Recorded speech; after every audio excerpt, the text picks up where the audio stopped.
सेमती तांकर संग लाभ न कले आम भगवद गीतार ज्ञान को आम जापर ना जमी आम केवल फोन टी प्राप्त है कि पासवर्ड जाने तेज कार्ड यूटिलाइज कि ना आम फोन व्यवहार कर ठीक से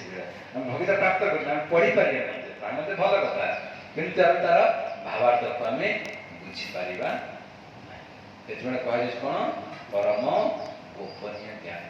ये कहूँ साधु संगर बहुत प्रभाव अच्छे आम भक्ति जीवन में साधु संग बिना आम भक्ति अग्रगति करा जन को लगे मन मत कह बर्तमान तो सब जानीदे कौन सब आम भावे आम इंटेलेक्चुअली आम बुद्धिमत्तार सहित आम ये भक्ति जोटा बुझीजा ना भक्ति जोटा बुझे केतबे सेवा द्वारा नव कहे जड़े गुरु पास कौन करवा दरकार गुरुंकर सेवा करवा दरकार परिप्रश्न न सेवा कौन सेवा सेवा करवा दरकार तापर जाइए कौन करा पड़ो आम आम शंका अच्छे आम संशय को आम परिष्कार कर बिना सेवार हो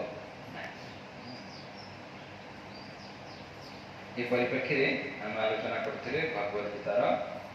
द्वितीय श्लोक आम लास्ट टाइम जब शिखते शिखा कि हाँ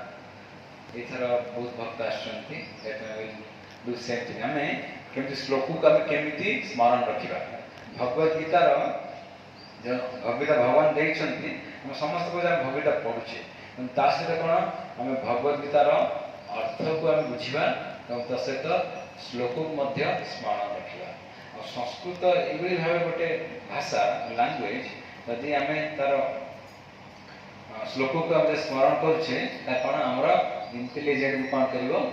शार्पेन कर पूर्व आम कौन करवा श्लोकर अर्थटी प्रथम बुझा तापर श्लोकटी आम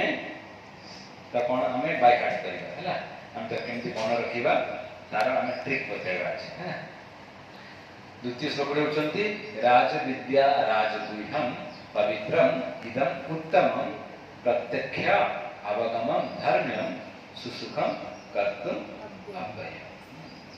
मु प्रथम बोली आपण तापरे ताकु दोहराते मपरे आपण उच्चारण करंतु राज विद्या श्रेष्ठ विद्या राजगुह्यम गुप्त विद्या मध्य राजा पवित्रम पवित्रतम इदम यह उत्तमम दिव्य प्रत्यक्ष प्रत्येक भावरे अनुभूत अवगमम बुझा जाए धर्म्यम धर्मनीति सुसुखम अत्यंत सुखकर कर्तुम आचरण करने को अव्ययम शाश्वत अनुवाद यही ज्ञान राजविद्या अटे अत्यंत गुह्यतम ज्ञान अटे यह अत्यंत विशुद्ध ज्ञान अटे एवं यह धर्मर परिपूर्णता अटे कारण यह प्रत्यक्ष आत्मानुभूति प्रदान करे यह शाश्वत एवं अत्यंत आनंद रे यह को आचरण करा जाए कहले कौन प्रथम अर्थटी बुझिबा राजविद्या राजविद्या माने कौन राजा माने कौन श्रेष्ठ विद्या माने कौन श्रेष्ठ विद्या राजविद्या राजगुह्यम राजगुह्यम माने कौन यह गुप्त ज्ञान अटे माने इज मोस्ट कॉन्फिडेंशियल नॉलेज गुप्त ज्ञान मध्य रे राजा राजगुह्यम पवित्रम इदम उत्तमम पवित्र माने कौन पवित्रतम हम बुझ पारे संस्कृत एवं ओडिया क्वाइट सिमिलर पवित्रतम इदम उत्तमम कौन यह दिव्य अटे पवित्रता मध्य कौन दिव्य अटे प्रत्यक्ष माने कौन जड़े प्रत्येक भाव में अनुभूत कर कौटा जितेबले भक्ति जोगटी जो जड़े प्राक्टिस कर अभ्यास कर कौन जो आचरण कर कौन हम से प्रत्येक भाव में अनुभूत कर माने बुझीपार कौन इटा कौन इटा केमती करा जाय परिबे सुसुखम कर्तुम अभ्यम जने कौन जने अत्यंत सुखकर भावरे याकू आचरण करि परिबे बुझि परले सरल अर्थ एटा कौन एही ज्ञान के कौन है राज विद्या माने श्रेष्ठ विद्या एवं यह कौन राजगुह्य माने गुप्त ज्ञान मध्य श्रेष्ठ पवित्र इदम उत्तम एवं यह पवित्रतम दिव्य